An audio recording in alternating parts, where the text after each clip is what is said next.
growers of squash and pumpkins certainly want to put the kibosh on squash bugs.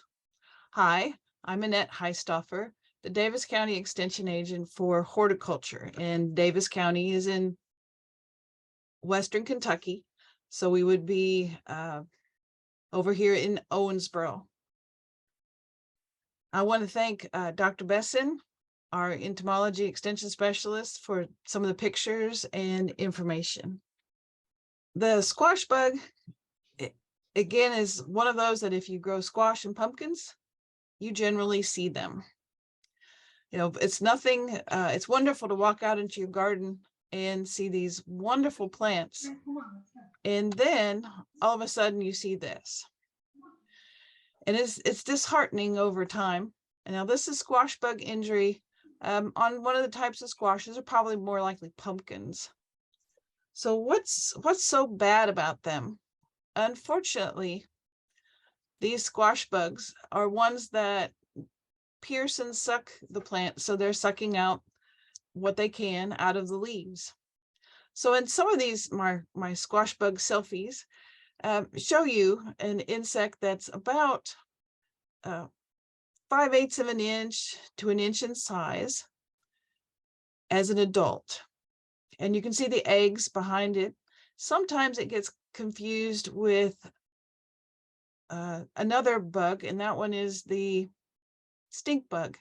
We do have a brown stink bug in Kentucky that's a pest. Generally, the stink bugs are not necessarily in our squash and pumpkins, more so tomatoes and some other plants. And this is kind of the nightmare that you see with squash bugs. They're all over the place. We see some nymphs and adults here. So how can we put the kibosh on these squash bugs? Especially when you see it at this stage with the damage, it's just a disheartening sight. Well, looking at the life cycle is always important of the insects that we want to manage. In this case, you see the green and the little footballs. I think that's what I was first described as to me, is look for these little gold coppery footballs. Then it goes to a green nymph. It's the first stage after those eggs hatch. And in some readings, it tells me that the legs are red. It goes through 5 nymphal stages, and then it arrives at the adult. So from the adult, which overwinters, and it's going to overwinter in plant debris, in areas where there's woods, under mulch. So there's multiple areas that it can overwinter. It is not mated yet, so when it emerges, and for us in Western Kentucky, it's about the end of May, 1st of June. And of course, this all depends upon the heat units. Every year can be different. That's just going to give you a little guide. They lay their eggs. In this case, it looks like it's on top of the leaf. The reading always says, you know, underneath the leaf, but some of them just don't read the book or the pamphlet. These particular eggs then, about 2 weeks after she lays them, then comes to the nymphs, and you see the eggs. So one of the keys is to take a flag or something to mark where that leaf is that you found those eggs, and watch for the nymphs, the young nymphs. As it gets older, into the older nymph, as you see in the last photograph, it becomes, meaning the squash bug, becomes very difficult to control, and the adult as well. With that piercing, sucking mouth parts, pulling out the contents of cells in the leaves then causes yellow spots and then brown spots to occur. There can be 2 generations per year. And of course, here it's late May or early June. Again, depends upon the heat units. Some areas in Kentucky may only see one generation, possibly. It is endemic to North America. With that adult overwintering, not necessarily in the garden, because we, as good gardeners, we do clean off the materials that have grown after the season, we get rid of it. But there are other places that it likes to go. Those bronze eggs or football shapes, they lie mostly on the underside. Yes, sometimes they are on the top of the leaf, mostly in kind of the vein area like you see in the second photograph, kind of where the vein starts coming down to a V. With after that 1 to 2 weeks, depending on our heat, and comes to that initial larvae again. So you can see better the light green color that it is in this case, with darker legs in this case, but I have seen some photographs with red legs. The young nymphs will feed together as a group, and in 5 to 6 weeks for them to mature into adults. So at this stage, when that bottom photograph, that's the best stage to control them if you're going to decide to use an insecticide. Otherwise, even at this stage, just shake them off into a bucket of soapy water or destroy those eggs. With those older nymphs, kind of gray in color, which is good to remember this photograph because, again, this is a later stage. Those earlier stages are where you want to catch it because it doesn't necessarily look exactly like the adult. So we have a few stages there to remember. They do carry a disease, and it's a disease that is in Kentucky, yellow vine decline. It is a bacteria. And when they transmit that particular bacteria, it's more so happens in pumpkins. Those vines then just die. The key is early control. Like I mentioned, that's why you want to mark those eggs if you're going to leave them in the field, or just get rid of the eggs. This is the nightmare when they get to this kind of population. They are very difficult to control at this point.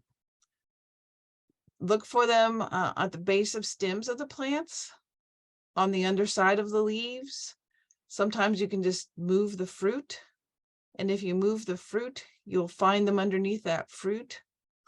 They just get so tough to manage. Those adults are very difficult. So right now, when they begin to come out, if you find an adult for small gardens, it's just best to just do like Japanese beetles and put on a glove. I don't particularly like to touch them. It's not a problem, but put on a glove, grab them, put them in soapy water or squish them. With that injury removal, we end up with a wilt and collapse. Young plants, many times you could kill the whole plant if we have a young plant where they come into. So again, watching closely for them. Scouting is the term we use for them. It's not only good for the plants, but it's good for us to get out into the garden. When it does have that yellow vine decline in pumpkins, that's what it does what it says. It's yellowing, it wilts, and the plant dies. That bacteria is put into the plant and it goes into the phloem. So that's the food conducting material within that stem. For the yellow vine decline, we do say it melons, watermelon, and pumpkins. And this may be a little more specific to Western Kentucky sometimes, but I think we see it in other parts of Kentucky as well, but not in all states. You can see the example on the first photograph of the decline of that stem. And as you're looking out across that pumpkin field, or even your own pumpkins, this is the symptoms you may see. Just to recap some of the general management strategy: early control, early suppression. This is the time when you see the eggs, try to rub them off, scratch them out, put them in a container and get rid of them. The nymphs also are the stage where if you're going to choose an insecticide, that's a time that is easier to control them. Just don't let them build up in numbers. When you're scouting, again, the threshold, if you have more than one plant, you want to look and say, I see more egg masses there. I better mark this and decide what I'm going to do. A key with anything is a good cultural practice. First to practice is remove any plant debris after the production is finished. Clean off the garden. so there's no places for the adult to overwinter. You could also then put on a cover crop if that suits you. With that colonizing fields as adults, when they get there, that first one you see, if you can get it before it lays eggs, that's even better. But remember, the nymph hatch, that's the next time for managing. Again, the older nymphs common when vines run. To decide if you choose to use an insecticide, we can look at our publication, ID 128, Home Vegetable Gardening in Kentucky, and then definitely go to your local county extension horticulture or agriculture agent. They can help you locally, and it's best to check with them. Always check on the label, because some of the pesticides used for the squash bug are highly toxic to bees. So the key is to apply it when the flowers are closed, so in the late evening about dusk, or early morning when the pollinators are not flying. So always take those cautions into account. Another management situation might be using row cover.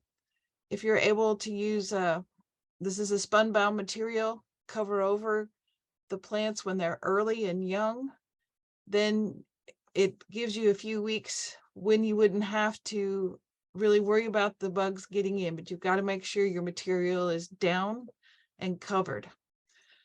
You can, of course, then at the point of having to do some pollination, when those flowers come out, when you have both male and female, you're definitely going to have to open it up for pollinators. That just gives you a few extra weeks. Also, buy young plants that are vigorous, or seed your own plants, of course, for these.